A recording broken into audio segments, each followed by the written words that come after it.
Olá, boa noite, seja bem-vindo, o programa Gerardo está começando. Olha, hoje é o Dia Nacional da Prevenção e Combate à Hipertensão Arterial. Você não sabia disso não, né? Ou sabia? Pois é, silenciosa e imprevisível, a doença conhecida popularmente como pressão alta atinge cerca de 30% da população brasileira. E aqui na UFPB, você também não sabia, eu estou sabendo e estou querendo saber mais. Está sendo desenvolvido um medicamento para combater a hipertensão com baixo custo. Por isso a gente convidou o professor e pesquisador Valdir de Andrade Braga para falar sobre esse assunto. E vamos ver também como foi a passagem do apresentador Rodrigo Faro ontem aqui em João Pessoa. Bruna Borges, antenadíssima, sabendo das coisas, não perdeu a chance de se chegar ali junto da grande estrela da TV Record. Foi lá e acompanhou tudo de pertinho e vai mostrar pra gente daqui a pouco. Fica com a gente. Seu bom início de noite com a pressão calminha tá garantido.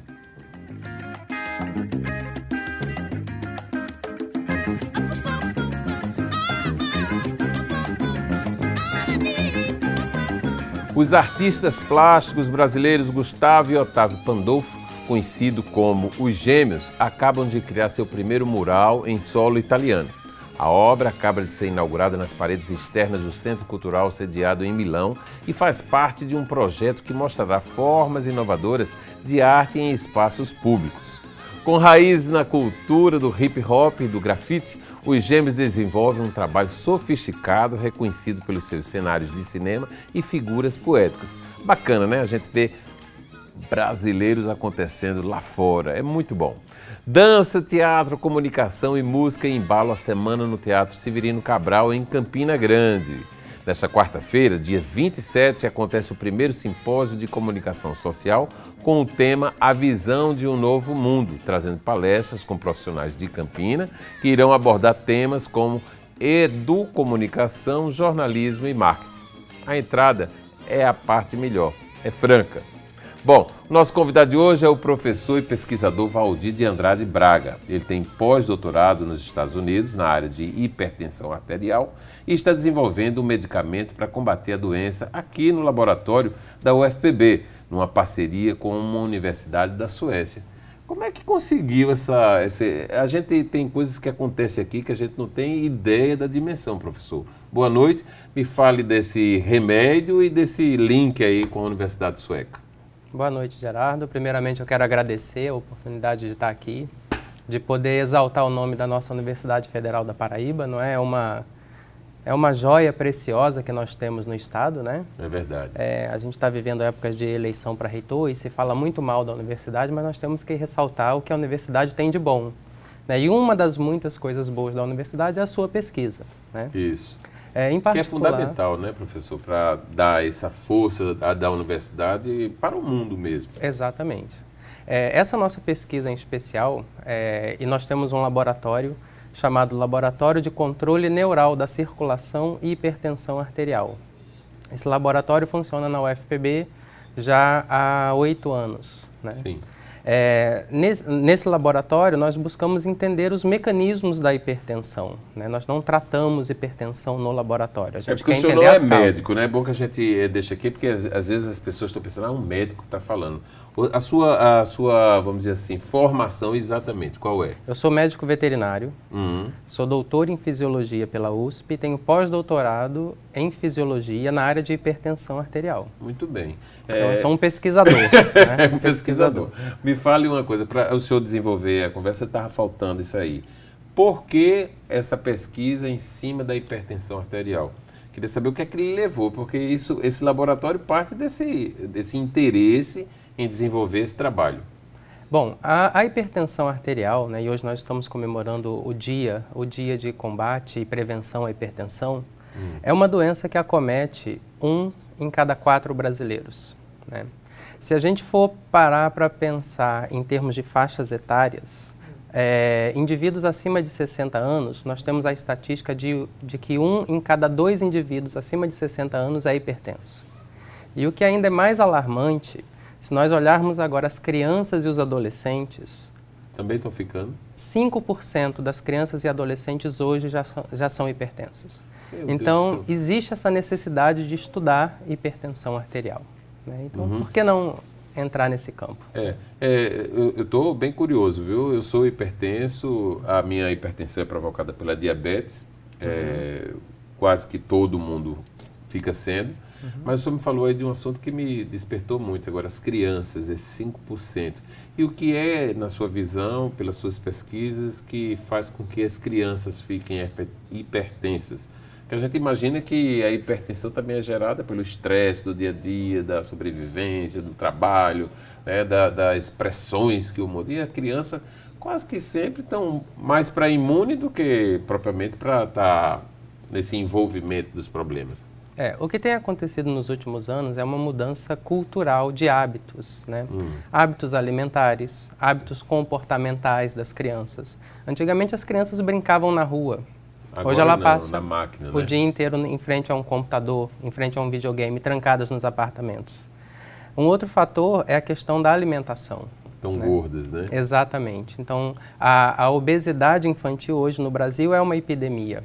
E isso, obviamente, que é um fator predisponente para problemas cardiovasculares, incluindo a hipertensão arterial. Quando o senhor fala em prevenção, é exatamente para evitar-se que isso, com todas as categorias, né, de jovens até mais velhos, a questão do peso, né, que o peso é fundamental nisso aí, para poder evitar. Mas tem muita gente magra com pressão alta também. Tem, né? tem. É muito mais motivado pelo estresse ou por alguma doença, né? 95% da hipertensão arterial ela é de causa desconhecida. Sim. Muitas delas têm um componente genético. E aí esses fatores ambientais nada mais são do que gatilhos que disparam esse processo hipertensivo. Quer dizer que a hipertensão também, a genética explica muito, né? Se meu pai tem hipertensão, eu tenho toda a tendência para ter também. Você tem um potencial para desenvolver. Hoje já existe uma linha de pesquisa chamada de programação fetal. Então, fatores que acontecem com a mãe durante a gestação podem se manifestar nesse indivíduo que nasceu na sua vida adulta. Então, se a mãe bebe, se a mãe fuma durante a gestação, que são fatores que predispõem à hipertensão, esse indivíduo futuramente, mesmo não tendo um histórico familiar de hipertensão, na vida adulta ele pode desenvolver a hipertensão. Eu estou falando muito sobre a doença em si e vou continuar um pouquinho mais. Depois a gente vai descobrir aí o que é que foi feito para essa comemoração, né? Ou o que está sendo feito para a comemoração.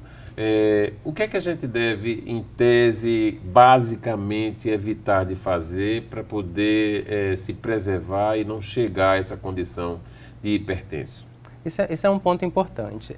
O tratamento farmacológico da hipertensão, ele tem que vir em último caso, né? Então, são aqueles casos de hipertensão já graves, pressões, por exemplo, de 18/11, já é uma pressão bem alta. Antes disso, estágios que a gente chama de pré-hipertensivos, a gente consegue controlar mudando hábitos de vida. Sim. Né? Então, prática de exercício físico. São difíceis, doutor, professor? São difíceis. São difíceis. Mudar são difíceis. Hábitos de vida são difíceis de ser modificados, né? Mas são necessários, né? A gente não pode ficar refém de um medicamento pelo resto da vida. É mais fácil incluir na nossa rotina, por exemplo, 150 minutos de exercício por semana, ou comer uma dieta um pouco mais balanceada. Ninguém precisa viver só à base de alface, não é isso. Mas a gente pode evitar os excessos, evitar o excesso de sal, o excesso de álcool. Daqui a pouco a gente pode falar sobre o vinho, que o vinho é bom, né? Em quantidades moderadas, obviamente. Né? Danado é parar nesses moderados, né? Exatamente. Me fale uma coisa, quer dizer que pelo que o senhor está falando aí, qualquer pessoa que é hipertensa pode conseguir, qualquer não, né? Estou generalizando demais. As pessoas têm essa possibilidade de, por estarem hipertensos, deixar de ser, né? Ou pelo menos cuidar para não ficar tomando o remédio, porque todo mundo falava, isso é uma coisa de antigamente mesmo. Dizia assim, começou a tomar o remédio de pressão, nunca mais deixa de tomar. Exatamente. Isso aí não é lei. Não é lei. Se você conseguir mudar os hábitos de vida, você pode deixar os remédios, né? Nós fizemos um estudo, e aí voltando ao meu lado, que é o lado da pesquisa, fizemos um estudo muito interessante que teve uma repercussão mundial, que foi a utilização do óleo de coco associado a uma rotina de exercício físico, reduzindo a pressão arterial. Isso em animais de laboratório. Sim. Então nós tínhamos o ratinho, que ele era geneticamente predisposto a ficar hipertenso. Sim. E nós pegávamos esse ratinho e tratávamos com óleo de coco, que hoje em dia óleo de coco é uma febre no mundo fitness, todo mundo consome óleo de coco. Né? Só fala em comer com óleo de coco. Colocávamos os ratinhos para nadar e ao longo de 6 semanas, esses ratinhos tinham uma redução considerável da pressão arterial. Então é mudança alimentar, mudança de hábito de vida, reduzindo a pressão arterial. Esse remédio que vocês estão na pesquisa e que é para ser fabricado ou criado aqui, é todo na base do leite de coco, do óleo de coco? Não, essa é uma outra linha de pesquisa. Essa nova molécula, chamada de NDBP, é uma sigla, né, porque ela significa N-metildibutoxipropano, é o nome químico da substância. Ela é extraída de um resíduo do refino do petróleo. Sim. E a gente tem levantado a bandeira do baixo custo porque esse resíduo ele é descartado. Sim, ou seja, era jogado fora. Era jogado fora. Então é um aproveitamento desse resíduo. Para ver como é rico, né? É uma riqueza mesmo. Exato. A gente vai desenvolver mais, porque estão pedindo aqui um intervalo comercial, a gente volta em 1 minuto, porque você não vai perder essa, né? A pressão não vai subir, legal, né? Até já.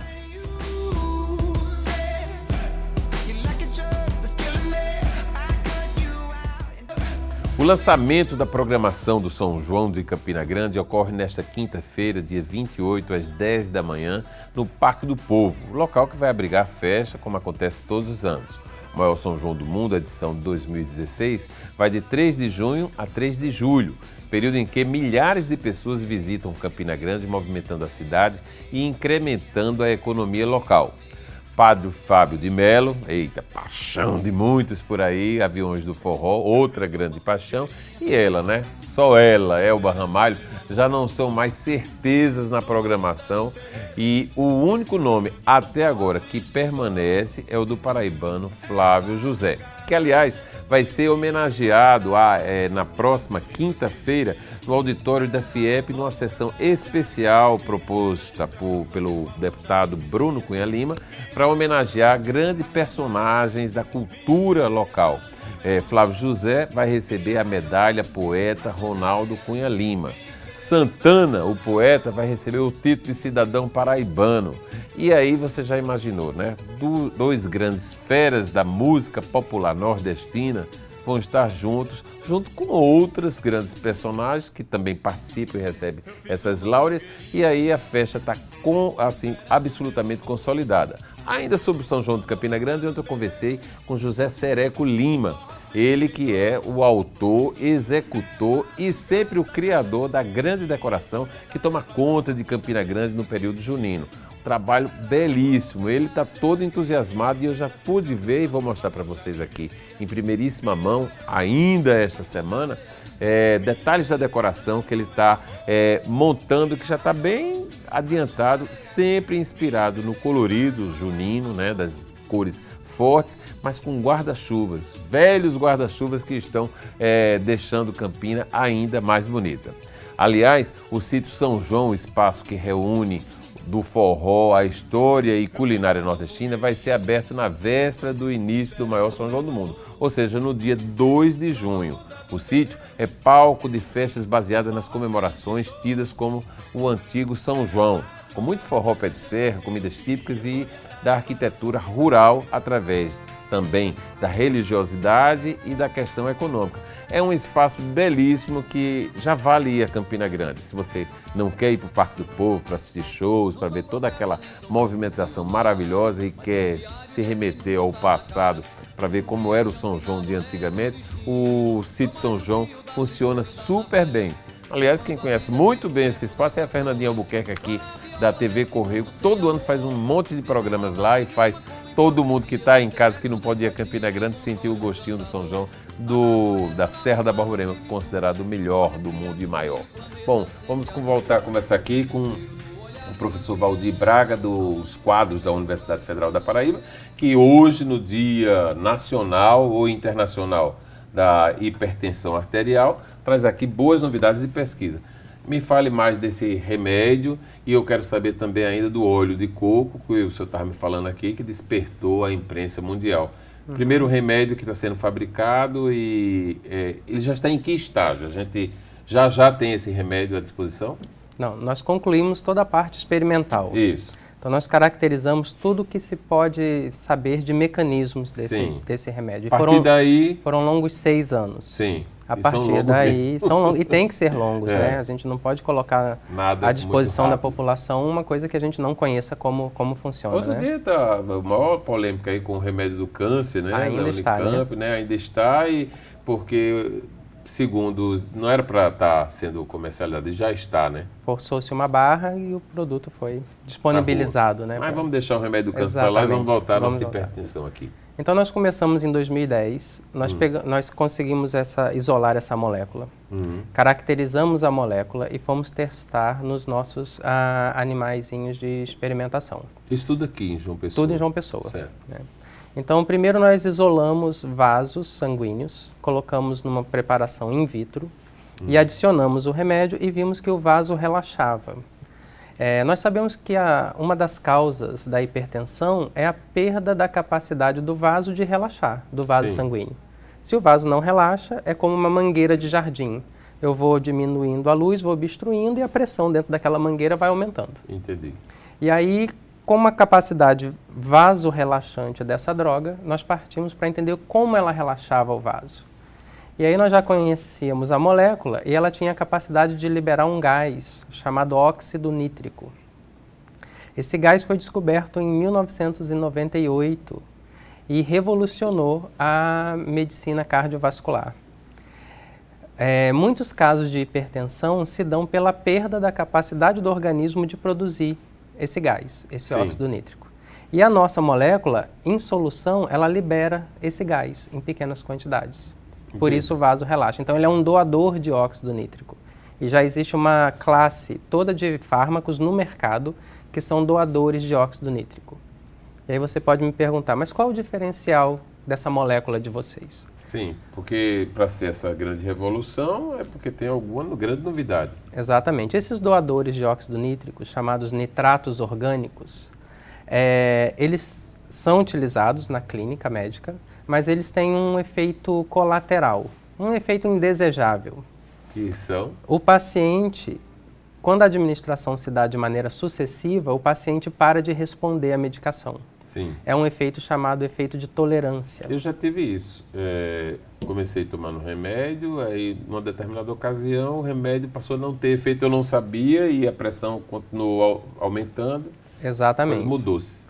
A nossa molécula, ela, para nossa surpresa, quando fizemos os testes de tolerância, e foi uma boa surpresa, ela não causa tolerância. A molécula continua liberando o óxido nítrico e o vaso continua relaxando. E a pressão continua baixando. Entendi. Então, o diferencial dela para as outras drogas da mesma classe é que ela é capaz de continuar produzindo seus efeitos mesmo durante um tratamento crônico. Isso. Para a vida inteira, vamos Exatamente. dizer assim. Não é? Eu quero saber onde é que entra a Universidade Sueca nessa história. Por que ir buscar lá ou eles virem cá? O que foi que aconteceu?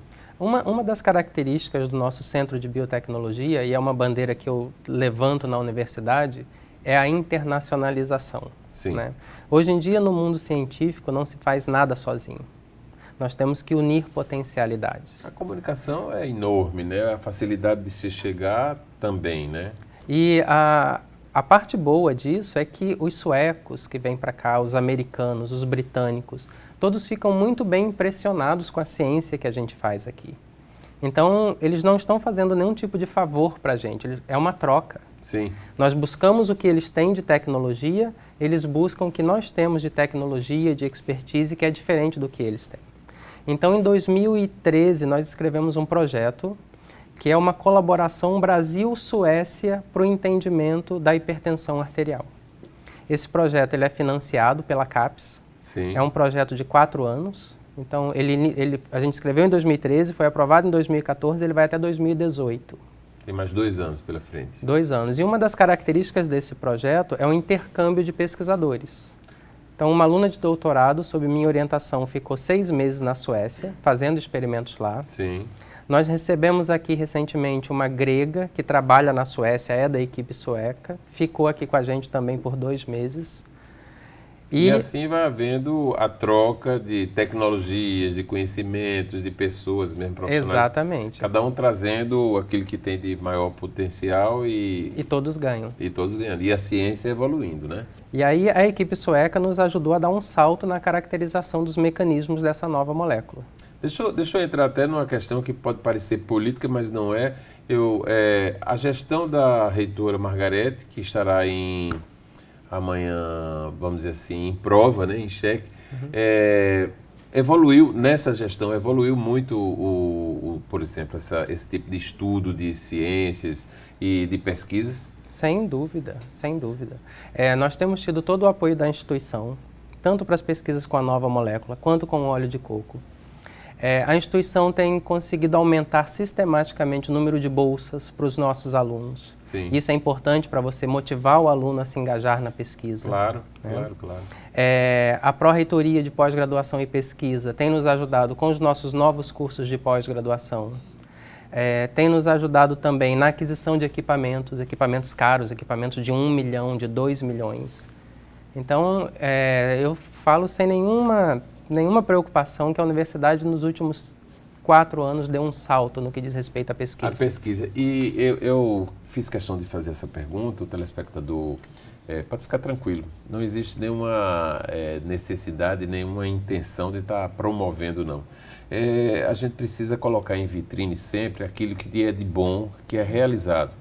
Como formador de opinião, a gente tem conhecimentos e sabe mais ou menos do que está acontecendo. Está aqui a prova hoje do professor, que pela primeira vez eu estou com ele, eu tomei conhecimento do estudo que ele desenvolve e como a data pedia, a gente trouxe aqui. Mas as coincidências elas não ocorrem por acaso não. E aí é exatamente nesse estímulo que a gente quer que a universidade dê cada vez mais, de trazer a pesquisa, porque é com a pesquisa que a gente vai se tornar maior. Né? Não é simplesmente com o ensino na classe, na sala de aula, que as coisas vão acontecer, não. Tem que ter uma puxada maior. E a gente só vai conseguir sensibilizar, pelo menos no meu entendimento, se a gente propagar aquilo de importante que está sendo construído. Não é isso? Tem completa razão.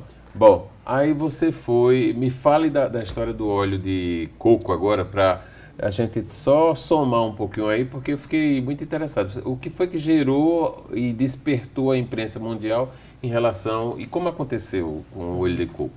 Por que a gente resolveu estudar o óleo de coco? Eu fiz uma viagem à Nova Zelândia e visitei uma tribo Maori.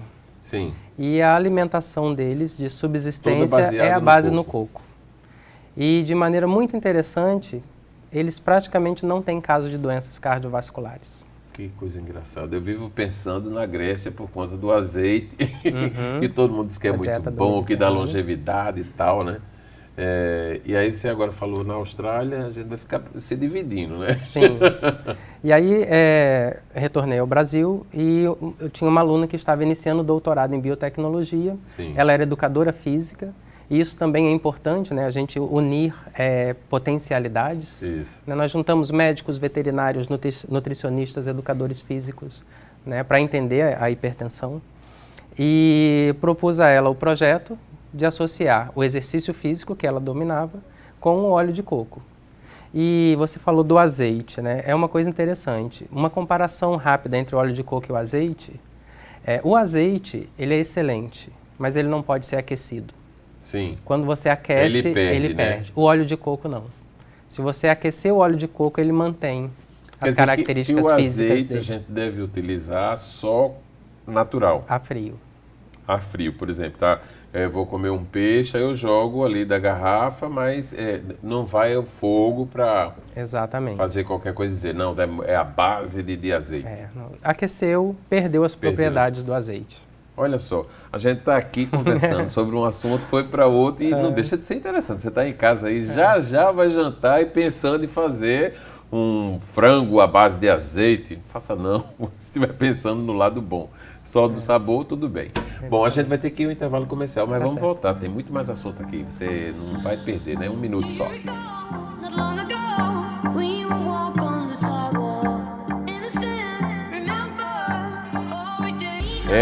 Olha, o apresentador Rodrigo Faro, estrela da TV Record, esteve aqui em João Pessoa e passou toda segunda-feira, ontem, gravando um quadro para o programa dele, que é veiculado todos os domingos, você sabe. Bom, muita gente acompanhou as brincadeiras que Faro fez e realizou com um artista paraibano que será destaque na hora do Faro, claro.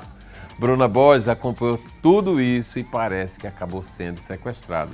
Como assim, né, Bruna? Vamos ver o que aconteceu. Vamos nessa. Depois de uma manhã agitada de gravação com um artista paraibano que ainda não pode ser revelado, Rodrigo Faro não teve tempo para descanso. Na tarde, em João Pessoa, a nova missão exigia muito jogo de cintura dos dois. Disfarçados de velhinhos, eles foram ao busto de Tamandaré. Não levou muito até que uma multidão curiosa tomasse conta do lugar. Gente por todos os lados. Eu encontrei essas duas irmãs aqui observando a gravação. Gente, vocês imaginam o que é que está se passando por aqui? Olha, eu não faço ideia, mas a gente tem uma suspeita. Quem serão esses dois aí? A gente está tentando entender também, porque a gente não sabe nem o que eles estão fazendo assim aqui. O CEMOB chegou aqui e pediu para mim se eu permitia parar um carro de som aqui. Eu disse que sim, eu não sei. Eu falei, mas o que vai acontecer? Nós não sabemos. Brincadeiras aqui, chutes acolá. Calma aí, o artista convidado luta?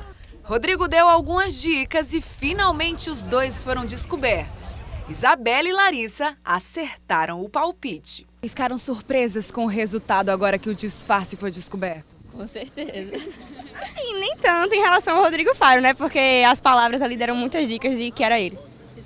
Falou, sensacional. Aí já foi entregação total, que era ele. Entregou muito. O outro personagem a gente ainda não pode falar quem é, mas vocês se sentem representadas por ele? Acho que sim, de certa forma sim. Por que motivo? Pela questão, como ele lutou para chegar até lá, pela questão, todos os esforços que ele conseguiu. E a missão do Rodrigo Faro não acabou. Ele entrevistou um artista da nossa terra com projeção nacional, visitou um dos pontos turísticos mais frequentados aqui da nossa capital.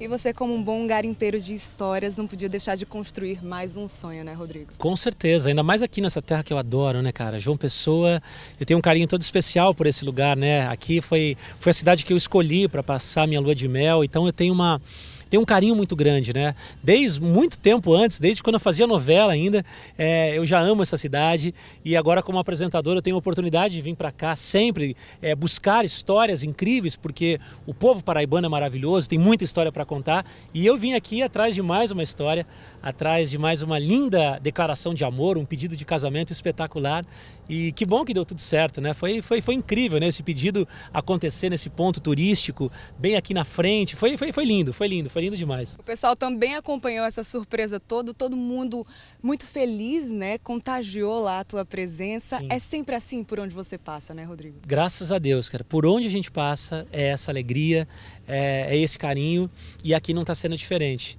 E por isso que eu sempre volto, né? Por onde a gente passa é isso, é amor e a melhor coisa do mundo é você poder rodar o Brasil contando histórias e mostrando histórias do povo brasileiro e emocionando, alegrando, enfim, trazendo entretenimento para as pessoas. Infelizmente a gente ainda não pode adiantar para quem está em casa assistindo a gente agora, mas o pessoal vai poder acompanhar todas essas histórias na Hora do Faro.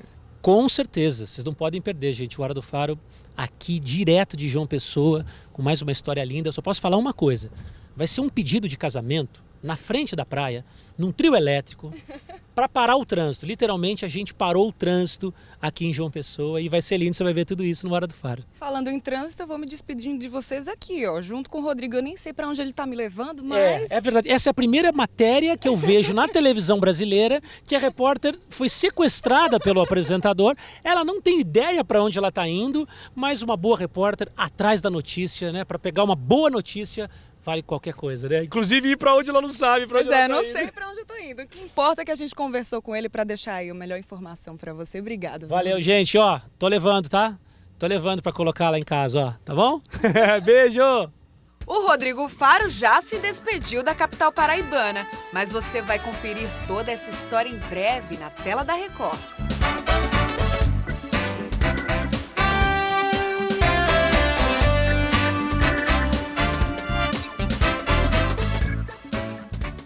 Olha, Bruna disse que não sabia para onde ia, né? Eu até desconfio. Ele falou dessa história de casamento, ela se entusiasmou, achou que podia nessa daí engrenar, né? Uma marcha nesse sentido.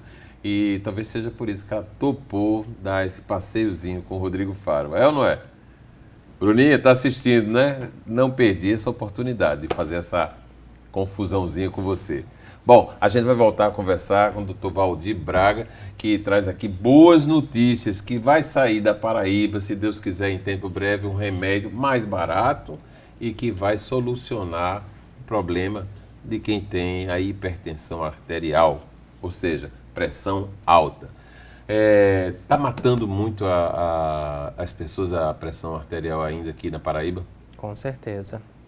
Com certeza. Na verdade, a hipertensão em si, ela não mata. Ela provoca, né? Ela leva a outros danos que causam a morte. Por exemplo, se a gente for pensar no coração, 40% dos casos de infarto do miocárdio, né, do infarto, é provocado pelo aumento da pressão arterial. No caso do derrame, do acidente vascular cerebral, 80% dos casos de derrame são causados por aumento de pressão arterial. Falência renal, né? 25% de falência renal terminal, onde os rins param mesmo de funcionar e o paciente vem a óbito, são causados por aumento de pressão arterial. Agora, é importante salientar que a hipertensão ela não tem cura, ela tem controle. Sim. Né? Então a gente tem que trabalhar com prevenção e com controle. Mas também tem o fato de que a pressão arterial, se bem cuidada, não provoca dor, a pessoa vive uma vida normal, né? Apenas o cuidado de tomar a pílula ali todo dia. Exatamente. O senhor tem ideia de que baixo custo é esse? Eu vou para o lado do interesse das pessoas. Que baixo custo é esse que a gente pode sonhar com uma pílula produzida aqui e trazendo essa inovação, essa força de não precisar ser substituída por outra por conta das descobertas que foram feitas? A gente trabalha, eu não posso falar obviamente aqui em valores. Tem algum laboratório já linkado com essa pesquisa? Não, ainda não. Não, né? Mas vai chegar, né? Vai chegar. E a universidade recentemente criou um Instituto de Fármacos e Medicamentos. Sim. Cuja ideia é resgatar o antigo laboratório de tecnologia farmacêutica que em seus tempos áureos produzia os medicamentos na própria UFPB. E hoje não tem mais isso? Hoje não. Não? Hoje não, mas com a criação desse instituto, a ideia é que a UFPB volte né? a ter a sua linha de produção. E aí, nesse sentido, a nossa expectativa é que o nosso NDBP entre nessa linha de produção e a universidade consiga, assim, pelo menos repassar isso num futuro, né, próximo, a preço de custo para a população. Deixa eu ir agora um pouquinho mais no universo particular do professor. O senhor tem um sotaque que me faz entender que o senhor não é da Paraíba, mas está na Paraíba já há algum tempo. Quanto tempo? Eu estou na Paraíba há 8 anos. O senhor veio de onde? Eu vim do Rio de Janeiro, eu cresci no Rio de Janeiro, mas eu já morei em Ribeirão Preto quando fazia o doutorado. Morei 2 anos nos Estados Unidos. O que é que lhe trouxe a Paraíba? Eu gosto de perguntar isso para saber exatamente qual foi o encanto que a gente passou para poder a escolha ser feita por nós. Quando eu estava nos Estados Unidos pensando em voltar para o Brasil, e eu era um pesquisador lá nos Estados Unidos, já estava me estabelecendo lá e poderia ter ficado lá para a vida toda. Sim. Mas eu sentia que eu tinha que dar uma satisfação para o meu país. Isso, né? do investimento que foi feito no seu estudo lá. Exatamente. Né? Eu estudei a minha vida toda em escola pública. Então, o governo financiou a minha formação. Não é todo mundo que tem esse entendimento, né? Infelizmente. Eu sei disso. E lá fora, os cérebros são seduzidos a ficarem lá fora, né? Pelas facilidades. Mas eu queria voltar. E ficar próximo à minha mãe também, que ainda, né, que reside aqui no Brasil. Sim. E eu não queria voltar nem para o Rio de Janeiro e nem para São Paulo, embora tenha sido assediado para me estabelecer nessas cidades, por conta da qualidade de vida. Isso. E eu comecei a estudar sobre João Pessoa, sobre a Paraíba, sobre a qualidade de vida que a gente tem aqui. E isso não tem preço, principalmente para quem faz pesquisa. Eu posso estar com um experimento em andamento, eu pego minha filha na escola, almoço em casa, faço tudo isso em menos de 1 hora e retorno para o laboratório para acompanhar meus experimentos. Então a qualidade de vida foi a grande sedução que foi feita com você para poder você estar aqui conosco hoje. Durante já 8 anos. 8 anos. E hoje eu sou casado com uma paraibana. Sim, chegou aqui solteiro, então. Eu cheguei casado, me divorciei, me casei novamente. De novo, Quer dizer que está intrinsecamente linkado com a Paraíba. A filha é paraibana. A filha é americana. Americana. Quer dizer que nasceu lá na temporada de estudo. Nasceu lá. Muito bem. Mas eu estou trabalhando por um filho paraibano. Para ficar mais forte Exatamente. ainda. Meu título eleitoral é de João Pessoa, então já voto aqui, eu sou cidadão paraibano de coração. Professor, me diga mais uma coisa. O senhor me falou aqui de pesquisa na área de hipertensão arterial, falou do óleo de coco, desse produto que era jogado fora, que vem do petróleo. Essa busca incessante por descobertas o faz quase um professor pardal, né? Descobrindo uma invenção.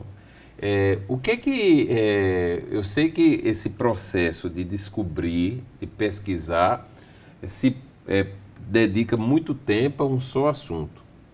Mas eu acho que quem tem a vontade de estar presente ali, de descobrir, está sempre buscando outras soluções para outros problemas.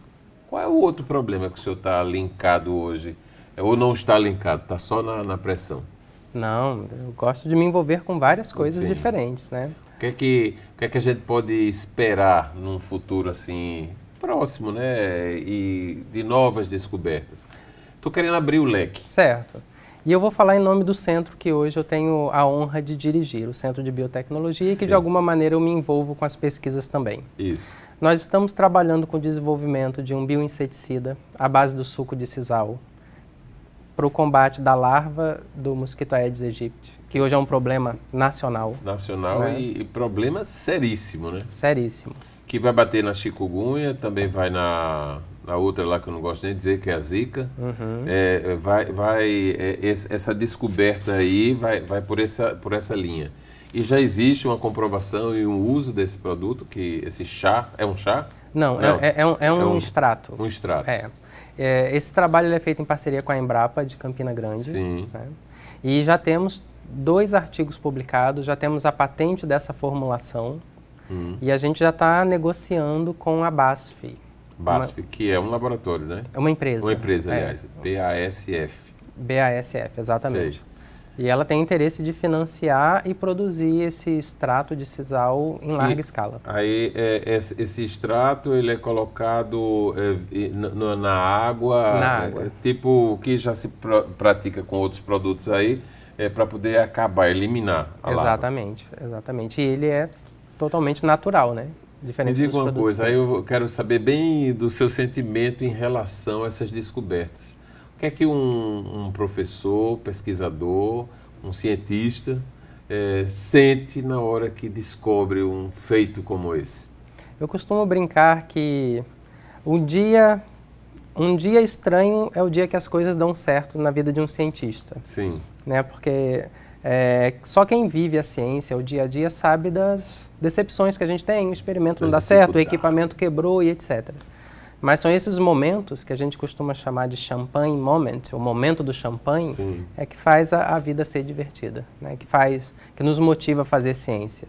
Viajar o mundo... do champanhe dá para dormir? Dá para dormir. A pessoa quando faz uma descoberta fica doido, né?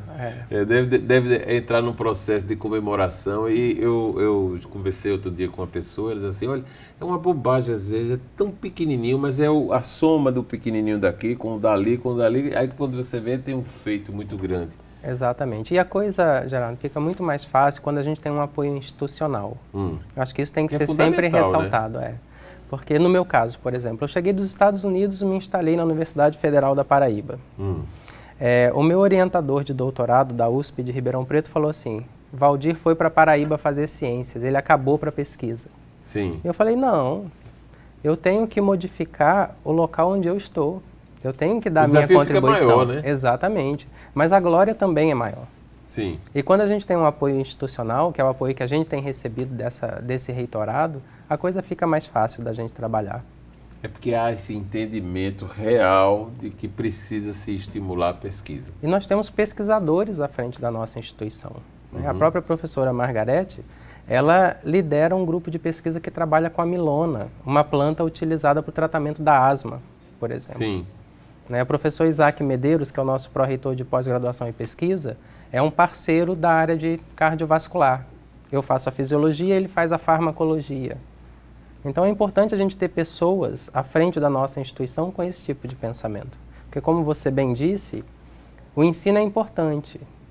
E o ensino ele evolui de mãos dadas com a pesquisa.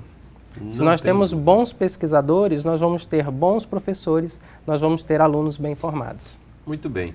Muito bom conversar com você aqui. Eu espero reencontrá-lo com boas novidades e quero colocar o programa assim, em muita disposição do núcleo de atuação da sua esfera lá na universidade, para poder a gente estar sempre interagindo. Eu sei que a universidade já vai estar com a própria televisão, tem profissionais maravilhosos, o Bob Wagner que estava me falando isso ainda há pouco aqui, que é sonho, é projeto, já acontece, que aconteça, para poder a gente interagir com a comunidade e mostrar realmente a produtividade. A gente vive um momento, professor, de muita descrença. É verdade. A gente vê a política reinando de forma equivocada, no sentido de que deveria ser diferente, né? A honestidade deveria imperar, os propósitos para tornar o país melhor, mais desenvolvido também. Mas a gente tem que fazer a nossa parte, né? E aí estou aqui completamente pronto para estimular, para poder fazer, ver e colocar em vitrine a boa pesquisa científica da Paraíba. Muito obrigado pela sua presença hoje aqui. Eu agradeço. Bom, o programa geral fica por aqui. Você vai assistir agora o Melhor Escolha e logo depois o 27 Segundos. Uma boa noite. RCTV do seu jeito para você. Eu vou estar de volta amanhã, hein? Até lá. Wiggle, wiggle, wiggle. Wiggle, wiggle, wiggle. Wiggle, wiggle, wiggle. Wiggle, wiggle, wiggle. Shake it, girl. Just a little bit. Little, wiggle, wiggle. Shake what your mama gave you. Misbehave.